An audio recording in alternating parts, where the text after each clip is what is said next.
जैसे जैसे संसार के प्रति संसाधनों की ओर में लिप्त होता जाता है, वैसे वैसे ईश्वर से दूर होता जाता है। जैसे पंच महाव्रत है, उसमें अपरिग्रह एक व्रत है। यानी परिग्रह यानी जितना ज़्यादा परिग्रह करोगे उतना परमेश्वर से दूर होते जाओगे। एक संत थे, वो एकांतवास करते थे और दिन रात भगवान का ही स्मरण करते थे, और अपरिग्रही इतने थे कि उनके पास मात्र 2 लंगोट थी। एक लंगोट वो पहनते थे और एक लंगोट को धो के सुखा देते थे। उस जो लंगोट को सुखाते थे उसे चूहे काट जाते थे। तब संत को बड़ी परेशानी हुई, तो किसी ने उन्हें राय दी कि ये चूहे आपकी लंगोट काट जाते हैं, इसका उपाय एक है कि आप बिल्ली पाल लीजिए, ताकि चूहे नहीं आएंगे और आपकी लंगोट नहीं काटेंगे। तो संत को ये बात जच गई और उन्होंने बिल्ली पाल ली।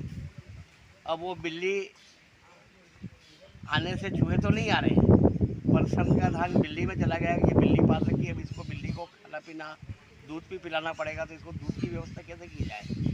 तब उस व्यक्ति ने उसे फिर राय दी कि आप ऐसा करो कि इसकी बिल्ली की दूध की व्यवस्था तब हो सकती है कि आप एक गाय पाल लो। तो संत ने गाय पाल ली। अब उस गाय की तरफ ध्यान हो गया, एक तो बिल्ली और दूसरी गाय को पाल रखी। अब गाय के भोजन की व्यवस्था, घास वगैरह की व्यवस्था कहाँ से करें। तो उन्होंने कहा इसके लिए घास वगैरह कहाँ से, तो कि आप ऐसा करोगे खेत ले लो, उसमें घास पैदा होगी, इससे गाय खाएगी। तो हमने खेत ले लिया। अब वो खेती भी करने लग गए, घास काटने लग गए, गाल पालने लग गए, बिल्ली को पालने लग गए। भगवान के स्मरण से तो समय कम होता गया और सांसारिक चीज़ों में मन लगता गया। तो उन्होंने कहा ये तो मेरे से अकेले से नहीं हो रहा है। तो उसने कहा कि आप ऐसा करो कि इसके सब व्यवस्था के लिए क्या है कि घर में मतलब गृहस्थी बसाओ महिला ही सब काम करती है, तो आप शादी कर लो, तो इससे आपका सब व्यवस्था है सही हो जाएगी। तो उन्होंने शादी कर ली।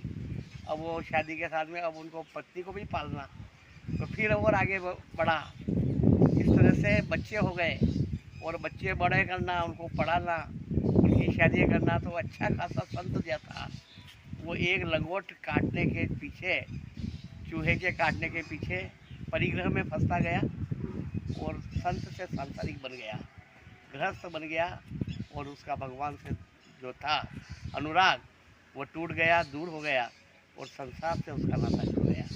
इसलिए मनुष्य को ईश्वर के निकट रहना है तो सांसारिक साधनों संसाधनों से मोह त्यागना होगा, और जितना ज़्यादा आप अपरिग्रह करेंगे उतना ही आप परमेश्वर के साथ रहेंगे।